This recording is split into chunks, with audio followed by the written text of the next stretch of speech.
Crime stalker के माध्यम से सुनाई गई कहानियां अनुभवों की वास्तविकता का दावा नहीं करती हैं। इस पॉडकास्ट का उद्देश्य कहानियों के माध्यम से किसी भी तरह का अंधविश्वास फैलाना या बढ़ावा देना नहीं है। किसी भी धर्म या संप्रदाय को ठेस पहुंचाना हमारा इरादा नहीं है।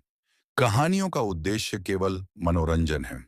दोस्तों, आज के इस एपिसोड में मैं आपको कोई कहानी नहीं सुनाने वाला हूं, लेकिन आज हम भूत प्रेतों से जुड़ी कुछ अचंभित करने वाली किंवदंतियां और रहस्य जानने वाले हैं।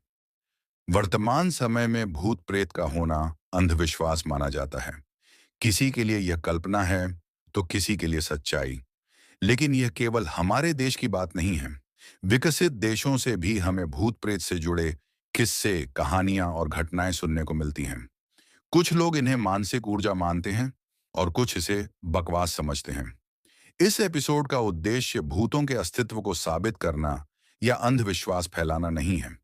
मैंने केवल दुनिया के विभिन्न देशों में चर्चा की गई भूतों से संबंधित जानकारी का संकलन किया है और इसे एक दिलचस्प शैली में प्रस्तुत कर रहा हूं। सवाल यह है कि हम भूत प्रेतों के बारे में कितना जानते हैं। कुछ साल पहले तक हमें इनके बारे में बहुत कम जानकारी थी। हम डरावनी चीज को बस भूत या चुड़ैल कहकर छोड़ देते थे। लेकिन इंटरनेट ने हमें इनके कई प्रकार और नाम बताए हैं। भूत, प्रेत, पिशाच, ब्रह्म राक्षस, बेताल, प्रेतनी, चुड़ैल, डायन, शाकिनी, डाकिनी आदि। भारत सिर्फ देवी देवताओं की भूमि नहीं है, बल्कि भूत प्रेत और असाधारण घटनाओं की भी भूमि है। हर राज्य की अपनी मान्यताएं और किस्से हैं। कई लोगों के अपने अनुभव भी हैं। मैं इस समय चुड़ैल से जुड़ी एक कहानी पर काम कर रहा हूं। चुड़ैल का एक प्रमुख लक्षण है कि उसके पैर उल्टे होते हैं, लेकिन शोध के दौरान मुझे इसके बारे में कई अजीब बातें भी मिली, जिन्हें मैं आपके साथ साझा करना चाहता हूं। भूत संस्कृत भाषा से लिया गया शब्द, जिसका अर्थ है अतीत। आमतौर पर इसका मतलब मृत व्यक्ति की आत्मा होता है। हिंदू धर्म में मृत्यु के बाद आत्मा या तो मोक्ष प्राप्त करती है या पुनर्जन्म लेती है। लेकिन जिनकी मृत्यु हिंसक तरीके से होती है, आत्महत्या करते हैं या जिनका अंतिम संस्कार नहीं होता, वे भूत योनि में रह जाते हैं। इनकी पहचान ये जमीन से थोड़ा ऊपर तैरते हैं। कुछ के पैर उल्टे होते हैं और कान नुकीले होते हैं। भूतों के कई प्रकार हैं, जैसे मेच भूत, गग्गो भूत, पेंचो भूत, पुआली भूत, बेगो भूत आदि। प्रेत हमेशा भूखे रहते हैं। पुरुष के लिए प्रेत, महिला के लिए प्रेतनी शब्द प्रयोग होता है। ये वो आत्माएं हैं जो जीवन में लालची, ईर्ष्यालु, भ्रष्ट या हत्यारे होते हैं।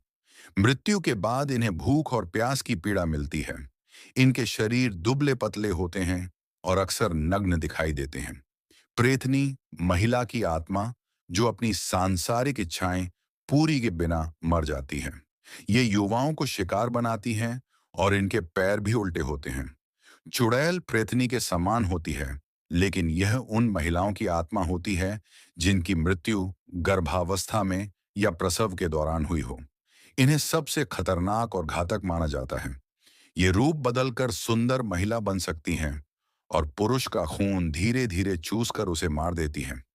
डायन असल में इंसान होती है जो काला जादू करती है। माना जाता है कि ये बच्चों का अपहरण कर उनका खून पीकर अपनी उम्र बढ़ाती है। शाकिनी उन महिलाओं का भूत जिनकी शादी के कुछ दिन बाद दुर्घटना में मृत्यु हुई हो। इनमें उच्च यौन इच्छा होती है और जीवित महिलाओं को वश में कर सकती हैं। राक्षस पौराणिक पात्र जो देवताओं से युद्ध करते थे, जैसे रावण, जिसे सबसे शक्तिशाली राक्षस माना जाता है। मोहिनी भगवान विष्णु का एक स्त्री अवतार भी है, लेकिन भूत प्रेत की दुनिया में मोहिनी उन महिलाओं की आत्मा है जो प्रेम से वंचित रह गईं और आत्महत्या कर ली। ये पुरुषों को बहकाकर अपनी इच्छाएं पूरी करती हैं। अब चुड़ैल से जुड़ी एक विशेष किंवदंती। यदि गर्भवती महिला की मृत्यु हो जाए और दफनाते समय सावधानी न बरती जाए, तो वह चुड़ैल बन सकती है।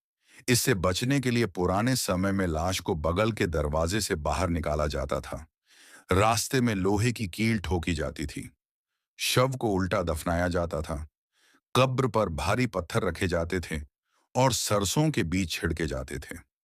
कहीं कहीं पैरों में कील ठोकी जाती थी, उंगलियों को लोहे के छल्लों से बांधा जाता था, आंखें सी दी जाती थीं और टखने तोड़ दिए जाते थे ताकि वह देख न सके या चल न सके। दोस्तों, ये थे भूत प्रेत की दुनिया के कुछ रहस्य। अगली बार मैं चुड़ैल पर आधारित एक भयानक कहानी लेकर आऊंगा। तब तक के लिए धन्यवाद। और हाँ, अगर आप ऐसे रोचक विषय पसंद करते हैं तो क्राइम स्टॉकर को सब्सक्राइब करें और जुड़े रहें वैभव के साथ।